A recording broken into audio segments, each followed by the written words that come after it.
Sorry about the abrupt stop on that one, folks. So to get this table, I just picked the vertex and two other nice points on my grid and plopped them into that table. So what we are going to do is write the coordinate formula as far as what we know, which we are definitely sure that it is moving up 3.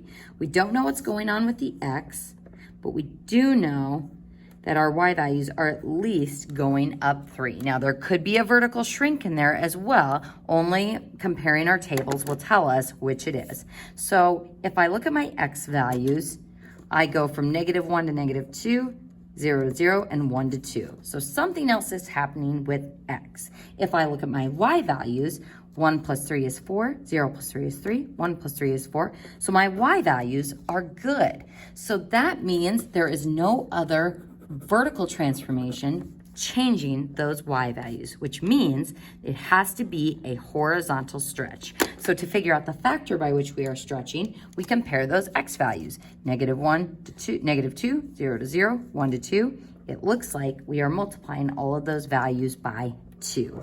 So that tells me my horizontal stretch factor. And now the horrible part of trying to write this in equation form. So first, we'll have y equals, of course. Now, up 3 will be outside our absolute value function, but a horizontal stretch by 2. It's 2 in our coordinate formula, but it's the reciprocal of that in our equation. So 1/2 times x. So by 2, but 1/2 in the equation. Now, folks, something that I want to bring to your attention is we are using process of elimination to find the easiest way of expressing this transformation, but I just want to show you that you actually could write this equation like this as well. And if you're like, but wait, Mrs. Cairo, we said that this had to be a horizontal stretch.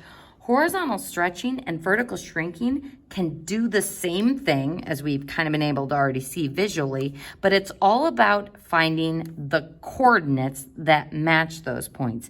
If I wanted to transform this parent table using a vertical shrink instead of a horizontal stretch, my y values, instead of being these nice ones on the grid, would probably be these decimal ones somewhere in between. So it was easier, based on these nice grid points, to identify this as a horizontal stretch, but a vertical shrink would work as well. And just to verify this for you, I'm going to show you that these two equations do the exact same thing. So if we go to our y equals, this is a nice little review of how to put in the absolute value function.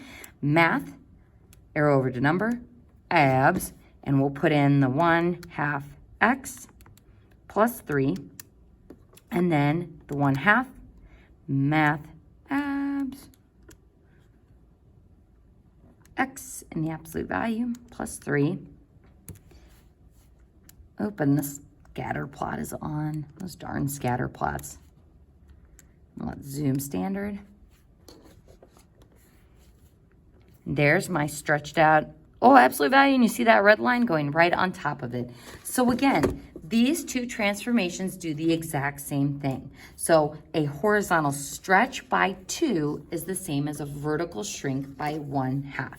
Now, this doesn't work with every function, but oftentimes for absolute values, they will be the same. So you could have either. So if on the homework you're like, ooh, I got a different answer than Mrs. Cairo did, what you can do is graph my answer and your answer on your calculator. And if they show the same graph, then that is a viable way of writing that transformation.